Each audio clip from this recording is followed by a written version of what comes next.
Bismillah ar-Rahman ar-Rahim wa salatu wa salam ala Rasulillah. Mesdames et messieurs, bienvenue à toutes et à tous. Voici les principaux titres de ce journal. Une communauté musulmane a célébré l'Aïd el-Kébir. À cette occasion, nos équipes de reportage ont sillonné plusieurs mosquées du district d'Abidjan. Le chef de l'État, Alassane Ouattara, a prié à la grande mosquée de la Riviera Golfe. Après la station d'Arafat hier mardi, les pèlerins ivoiriens poursuivent les rites du Hajj à Muzdalifa et Jamarat. Entre prières, invocation et lapidation des stèles, les Oudjadj vivent des moments intenses de spiritualité. Nos envoyés spéciaux vous plongent au cœur de ce parcours emblématique du Hajj dans ce journal. À l'occasion de la journée d'Arafat, l'organisation des femmes musulmanes du plateau a offert des kits alimentaires à plus de 150 veuves dans un élan de solidarité et de partage à la veille du Ramadan. Voilà pour ce sommaire. Bienvenue à toutes et à tous. Nous sommes le mercredi 27 mai 2026, soit le 10 Zulhijja 1447 de l'Hégire. Ouvrons tout de suite par la célébration de la Tabaski aujourd'hui en Côte d'Ivoire, à la grande mosquée de la Riviera Golfe. Le chef de l'État, le vice-président et certains membres du gouvernement ont prié à la grande mosquée de la Riviera Golfe sous une pluie battante. Suivant le reportage de Yacoub Koné. La forte pluie tombée ce matin sur Abidjan a chamboulé le programme à la grande mosquée de la Riviera Golfe. La prière, initialement prévue se tenir sur l'esplanade, est délocalisée à l'intérieur de la mosquée. Le lieu de culte a tout de même refusé du monde. Bon nombre de fidèles sont contraints de rester sous des bâches à l'extérieur, exposés à la pluie. Sur le minbar, l'imam principal Mohamed Traoré, comme à l'accoutumée. Aujourd'hui, il met en avant, dans son sermon, les valeurs de solidarité, d'entraide et de miséricorde envers les veuves et les orphelins. Monsieur le Président, votre action en faveur de nos familles s'inscrit certes dans le cadre de votre programme de gouvernement, mais à la vérité, elles sont d'une très grande portée spirituelle et humanitaire. Vous avez permis aux nombreuses veuves de renouer avec l'espoir à un avenir radieux. À leurs enfants, vous avez redonné le goût à la vie. Ne pas le signifier solennellement et vous y encourager, ça sera une preuve d'ingratitude de notre part. Chose qu'Allah subhanahu wa ta'ala n'aime pas l'ingratitude. Ce message, le président de la République, Alassane Ouattara, des membres du gouvernement présents sont très attentifs au même titre que les autres fidèles. L'imam s'est également voulu reconnaissant l'endroit du gouvernement pour les initiatives au profit des Ivoiriens. Il s'appuie sur le verset divin, exhortant la reconnaissance entre humains. Le chef de l'État, Alassane Ouattara, a profité de l'occasion pour adresser un message aux Ivoiriens. La déclaration de l'imam Mohamed Traoré par rapport à la famille et à la jeunesse est une excellente chose, car ce sont des défis maintenant du futur. Je souhaite que la fête de la Tabaski soit une heureuse occasion de paix, non seulement en Côte d'Ivoire, mais également en Afrique, dans le Moyen-Orient et dans le monde. La célébration de l'Aïd el-Kébir dure 3 jours. S'ils sont empêchés ce jour, les fidèles peuvent immoler leurs bêtes toute cette période. À l'instar de plusieurs mosquées du pays, la mosquée Mo Arafat de Bonoumen dans la commune de Cocody a célébré aussi l'Aïd el-Kébir. Malgré la forte pluie, les fidèles musulmans sont sortis nombreux pour accomplir les 2 rakats de la prière en présence du Cheikh Aïma Ousmane Diatkité.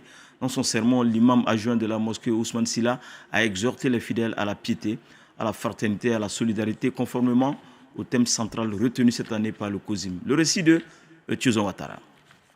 Recueillis dans la ferveur et la spiritualité, les fidèles musulmans de la mosquée Mont Arafat de Bonoumen ont accompli la prière de l'Aïd el-Kébir dans une atmosphère de dévotion. Dans son sermon, l'imam adjoint de la mosquée Ousmane Silla a rappelé que la Tabaski va bien au-delà du sacrifice du mouton. Selon lui, cette fête symbolise avant tout la soumission sincère à Allah, à l'image du prophète Ibrahim alayhi salatu wassalam, dont l'obéissance et la foi demeurent un modèle pour la communauté musulmane. Chers frères, chères sœurs en islam, à l'occasion de la fête bénie de la fête des Tabaski, également appelée l'Aïd el-Kébir, rendons la louange à Allah, le Tout-Puissant, le Clément, le Miséricordieux, qui nous accorde la vie, la foi, et la possibilité de nous réunir aujourd'hui autour des valeurs partagées. Présent à cette célébration, le Cheikh Aïma Ousmane Diakité a élevé des prières pour la paix et la stabilité en Côte d'Ivoire. Il a aussi invoqué la protection divine sur les populations en cette période de forte pluie.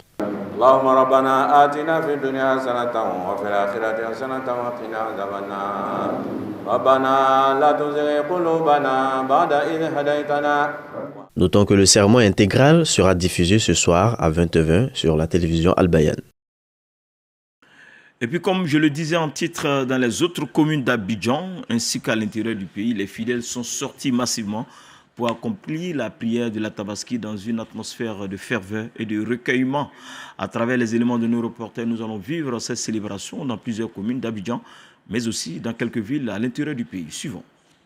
Très tôt ce matin, la mosquée Salam du Plateau affiche complet à l'intérieur comme sous le grand chapiteau installé sur l'esplanade. Les fidèles, vêtus de leurs plus beaux habits, ont bravé la pluie pour prendre part à la grande prière dirigée par le recteur principal, l'imam Sissé Djiriba. Du haut de son minbar, l'imam s'est adressé à son auditoire en 3 langues, en français, en anglais et en malinké, afin que le message soit reçu par tous les fidèles.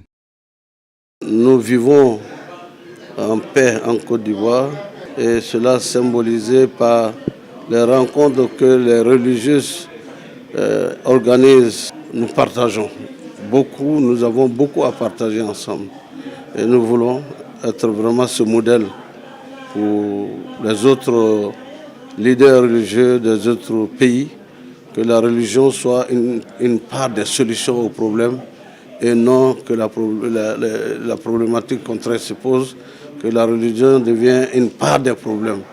En Côte d'Ivoire, nous l'avons compris. Après l'accomplissement des 2 unités de prière et du sermon, l'imam a procédé à l'immolation d'un bélier, imitant ainsi l'acte de soumission du prophète Ibrahim, alayhi salam. L'occasion de la fête a été saisie par quelques fidèles qui ont exprimé leurs vœux de paix et de bonne fête. Des vœux de paix pour notre pays, voilà, et que évidemment le bonheur dans lequel plonge aujourd'hui notre État, que Dieu amplifie ce bonheur pour tous les Ivoiriens et pour tous les habitants de ce pays. Être en bonne santé jusqu'à aujourd'hui, nous devons pouvoir remercier Allah pour cette grâce-là. Et Dieu qui nous permet de rester croyants, puisqu'on peut perdre sa foi. Donc nous sommes dans un pays où il y a la paix aussi. Nous remercions Allah subhanahu wa ta'ala pour toutes ces grâces. C'est pourquoi nous faisons les takbirat, c'est-à-dire que Dieu est grand que tout et rien ne mérite d'être adoré sauf Allah subhanahu wa ta'ala. Fêter la Tabaski, c'est vraiment rendre hommage à tous ceux prophètes et ceux qui ont précédé le prophète lui-même, que leur prière faite depuis, que ça puisse rejaillir sur nous, pour que nous puissions avoir la foi et poser des actes qui plaisent à Dieu, qui plaisent à notre communauté. Le premier magistrat de la commune du Plateau, accompagné d'une forte délégation, est venu témoigner sa fraternité aux fidèles du Plateau et présenter ses vœux au recteur de la mosquée Salam.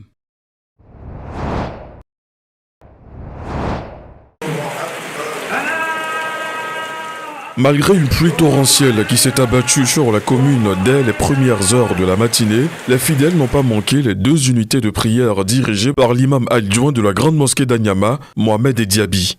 Dans son sermon, le guide religieux a exhorté les fidèles à cultiver la paix, la solidarité et le vivre ensemble entre les frères et sœurs. La paix en islam, tous les musulmans sont invités pour propager la paix entre nous et entre les autres aussi. C'est ce qui est important dans la parole de la paix.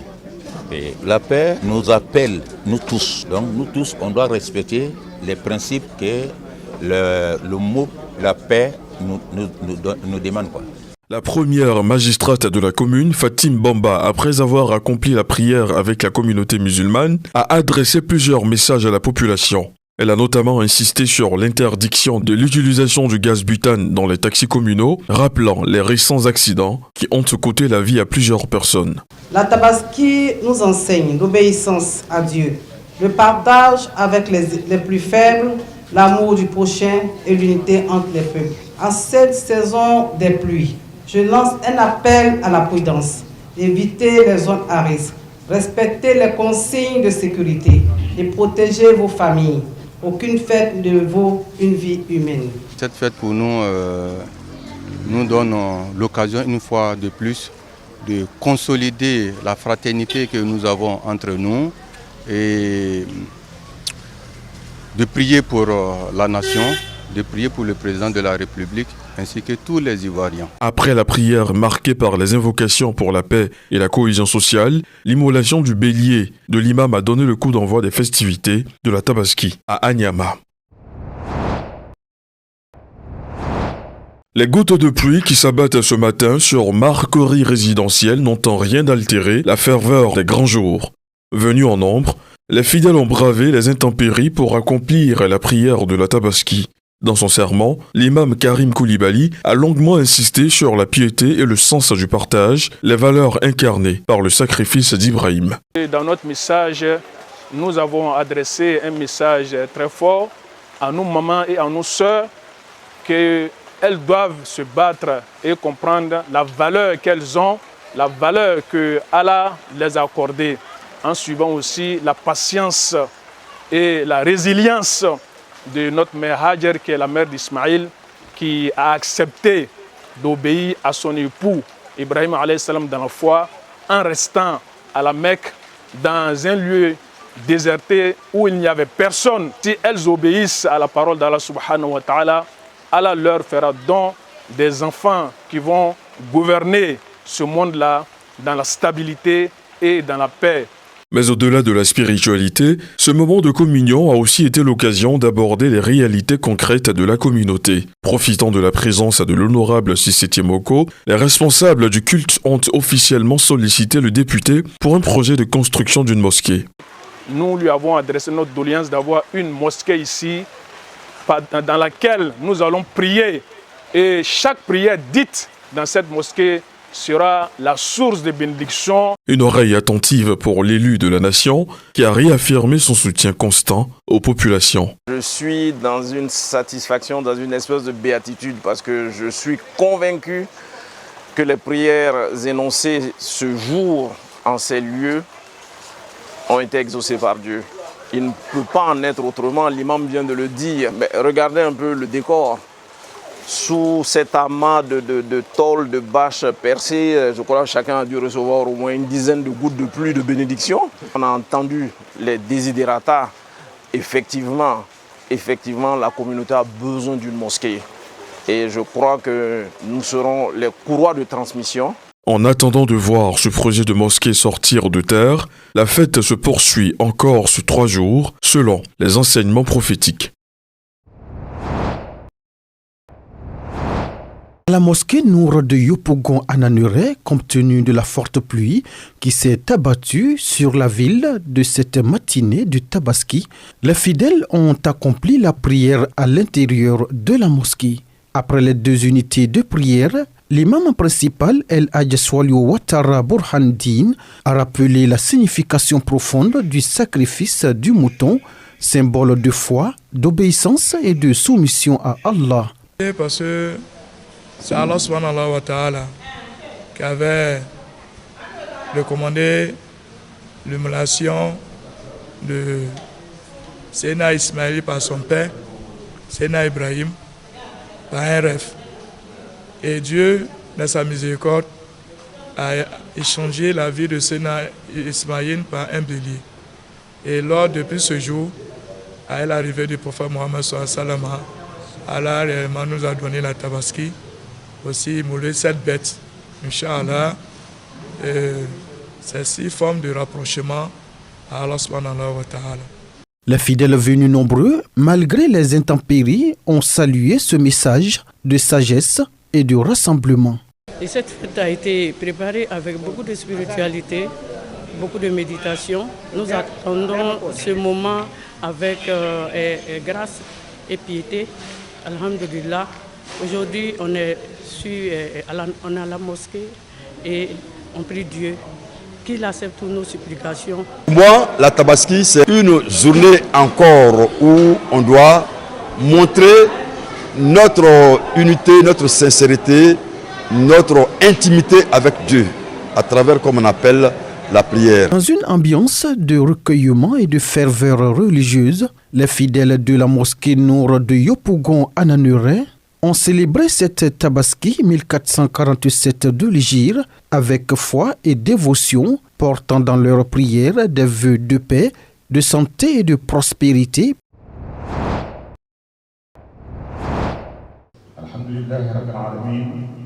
Recueillement et invocation ont marqué la célébration de l'Aïd el-Adha au sein de la communauté mouride sénégalaise établie en Côte d'Ivoire. Réunis pour cette fête symbolisant le sacrifice et l'obéissance à Allah, les fidèles ont suivi avec attention les enseignements du cheikh Mohamedoul Mamoun Mbaké Ibn Serigne Fallou Mbaké. Dans son message, le guide religieux a rappelé l'importance de perpétuer l'acte de foi posé par le prophète Ibrahim alayhi salam, modèle de soumission et de confiance en Dieu. Pour dire qu'aujourd'hui, c'est un jour commun pour tous les musulmans, pour tous les croyants, pour tous les bienfaisants. C'est un jour de pardon, c'est un jour de largesse pour les familles. La quintessence du sermon, c'est de rappeler les gens de retourner à la source primaire qui est le Coran et la Sunna, et de s'unir les efforts et de s'aimer et de s'entraider pour la faste de Dieu. Au-delà de l'aspect spirituel de cette célébration, le cheikh a également insisté sur la nécessité de renforcer les liens de fraternité entre les communautés musulmanes sénégalaises et ivoiriennes. Une mission qu'il dit porter à travers ces différentes actions de rapprochement et de dialogue au sein de la Oumma. Notre mission consiste à consolider les relations et les rapports de fraternité entre la population de la République du Sénégal et celle de la République de Côte d'Ivoire. Que tout nous unit. Donc nous sommes un peuple, mais dans deux États. Il y a deux États indépendants, autonomes, mais c'est le même peuple. On trouve les mêmes traditions, les mêmes noms de famille, les mêmes coutumes, les mêmes us dans les deux pays. Ce moment s'est achevé par l'immolation de la bête de l'imam. Cette célébration de l'Aïd el-Adha a été pour la communauté mouride un moment de spiritualité, mais aussi une occasion de consolider les relations fraternelles entre musulmans de Côte d'Ivoire et du Sénégal. Tapis de prière déployés dans la mosquée, invocations et chants liturgiques. Dès les premières heures de la matinée, malgré une pluie battante, les fidèles musulmans ont convergé vers la mosquée Salam d'Adjamé pour accomplir la grande prière de la Tabaski. Après les deux unités de prière, place au serment de l'imam. Dans son message, l'imam Djabi a rappelé la signification du sacrifice du prophète Ibrahim alayhi salam, symbole d'obéissance et de foi. Il a également exhorté les fidèles à renforcer les liens de fraternité. L'être humain ne peut accomplir le jour de la fête une œuvre plus agréable à Allah que le sacrifice. Allah ne consomme ni la chair ni le sang, mais le sang versé lui appartient. Qu'Allah accepte nos prières, nos sacrifices et exauce nos vœux. Acceptons-nous les uns les autres dans la paix, le pardon et la fraternité. À la fin de la prière, plusieurs fidèles se disent heureux de vivre cette célébration dans la ferveur et l'unité malgré les intempéries. On retient que quand il y a la paix, on peut tout faire. Il faut prier surtout pour le chef de l'État qui a créé ce climat de paix et qui nous rassemble aujourd'hui sous cette pluie de bénédictions pour fêter cette grande fête de la Tabaski avec l'immolation de nos bêtes et qui vont nous permettre de faire des repas qu'on va partager en famille et entre amis. Et surtout, nos amis non musulmans sont les bienvenus chez nous aujourd'hui. Pour certains, cette fête représente aussi un moment de partage en famille et de rapprochement entre communautés. Et nous avons pu venir prier, l'honorer et le remercier pour tout ce qu'il nous a donné durant toute cette belle année. Et nous espérons que par la grâce de Dieu, nous aurons encore beaucoup d'années comme celle-ci et que ce pays ne pourra aller toujours que de l'avant. Parce que, comme beaucoup le disent, c'est un pays béni. Et ça, nul ne pourra l'ignorer. Parce que Dieu fera toujours son œuvre et par sa grâce, nous vivrons toujours en paix dans ce pays. Et fasse Dieu que ce soit ainsi, car seule la paix apportera le bonheur à l'ensemble des populations du pays. Dernière étape, l'immolation du mouton conformément à la tradition prophétique. La prière de l'Aïd el-Adha c'est l'office des 2 unités de prière et le sermon de l'imam, des rites dirigés par le cheikh Badiawari Touré. C'est la plus grande fête musulmane. Ils étaient plusieurs milliers de fidèles à prendre part à cette prière. Parmi eux, les autorités locales et les cadres de la ville, lesquels sont reconnaissants à Allah et formulent des vœux pour le pays. On est venu pour prier Allah subhanahu wa ta'ala et surtout le remercier pour tous les bienfaits qu'il nous accorde et lui demander de veiller sur la Côte d'Ivoire, de veiller sur le président Alassane Ouattara et de veiller sur Bouaké. Nous prions pour que Dieu mette sa grâce sur le président, sur tous les Ivoiriens, sur le ministre Amadou Koné, sur Bouaké, sur tous les cadres, pour que nous puissions porter Bouaké encore plus haut et donner du travail aux enfants.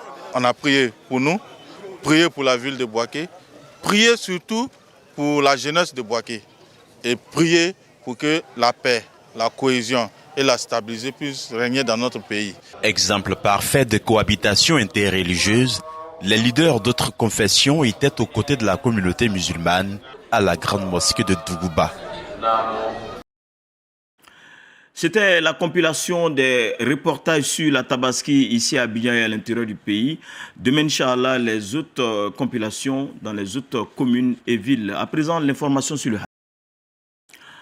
Après la station d'Arafat hier mardi, les pèlerins ivoiriens poursuivent leur rite du Hajj avec les étapes de Mouzdalifa et la Jamarat à Mina, entre nuit de prière et d'invocation à la belle étoile et lapidation des stèles. Les Oudjadj vivent des moments intenses de spiritualité. Nos envoyés spéciaux vous plongent au cœur de ce parcours emblématique du Hajj, Arafat, Mouzdalifa et Jamarat. Hier à Arafat, les pèlerins ont passé plusieurs heures dans la prière et les invocations. Pour moi, d'abord, c'est pas curiosité pour moi. Parce que puisque le prophète sallallahu alayhi wa sallam a dit tout ça, quand il faisait les sermons, il dit tout ça c'est Arafat. Donc je crois que tu peux rester chez toi même, faire les doigts, mais aller aux montagnes, se faire casser les jambes, bon. Moi je crois que c'est pas curiosité quoi. Ce moment représente une occasion unique de demander pardon et de renouveler leur foi. Vous n'êtes pas sans savoir que le pèlerinage repose sur 4 piliers essentiels. Il y a la prise d'Iram, l'intention, il y a le tawaf, la circumambulation autour de la Kaaba, il y a le parcours entre Safa et Marwa. Et le point culminant, le point le plus important, c'est la station de Arafat. C'est le jour où Allah subhanahu wa ta'ala expie les péchés, n'est-ce pas, de ses serviteurs. C'est l'endroit propice, n'est-ce pas, pour les invocations, pour l'évocation d'Allah subhanahu wa ta'ala, pour la prière. Après le coucher du soleil, les invités d'Allah prennent la direction de Mouzdalifa. Sur cet immense espace à ciel ouvert, ils passent la nuit et recueillent des cailloux destinés au rite de la lapidation symbolique à Jamarat. Dernière étape, Jamarat. C'est sous une forte chaleur que les pèlerins ont parcouru plus de 5 km pour rallier Mina à Jamarat. Ici, ils ont procédé à la lapidation du grand stèle avec cette pierre. Nos impressions sont énormes en ce sens que cette étape déjà est une étape de convergence de tous les pèlerins après l'étape de Arafat et de Mouzdalifa. Les pèlerins procèdent ce matin à la lapidation de la grande stèle à la Jamarat. Et c'est une étape où pratiquement tous les pèlerins de toutes les nationalités convergent en ce lieu pour procéder à cette étape primordiale de l'étape culturelle. Ce qui marque la décentralisation mineure. Et cette étape de lapidation se poursuit sur 3 jours.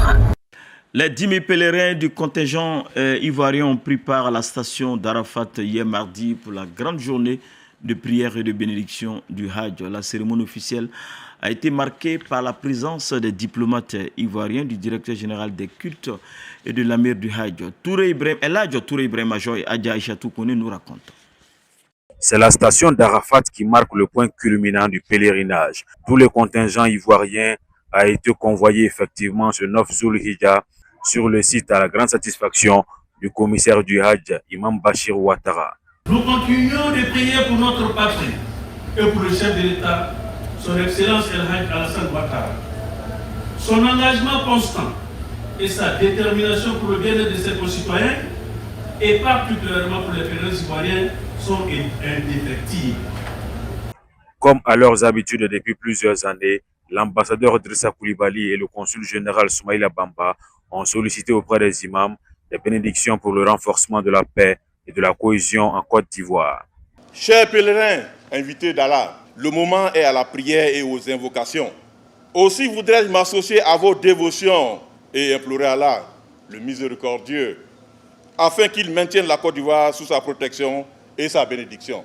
Que vos prières et invocations participent à la consolidation de la paix et la sécurité dans notre pays, ainsi que la prospérité et le développement. Représentant le ministre de l'Intérieur et de la Sécurité, Fatoma Koulibaly, par ailleurs directeur général des cultes, a félicité le Royaume d'Arabie Saoudite pour les facilités accordées aux Ivoiriens dans l'organisation du pèlerinage. J'exprime ma profonde gratitude aux autorités du Royaume d'Arabie Saoudite pour toutes les facilités dont bénéficiait notre pays dans le cadre de l'organisation du Hajj et par-delà tout. L'initiative Route de la Mecque, ouverte et appliquée à la Côte d'Ivoire, en est une parfaite illustration. L'imam Fadiga Moussa Al-Farouk, qui a dit le serment de ce jour, a invité les pèlerins à la crainte d'Allah subhanahu wa ta'ala afin d'avoir les pleins mérites du Hajj. Ce soir, tous les pèlerins quitteront Arafat pour passer la nuit à Mousdalifa.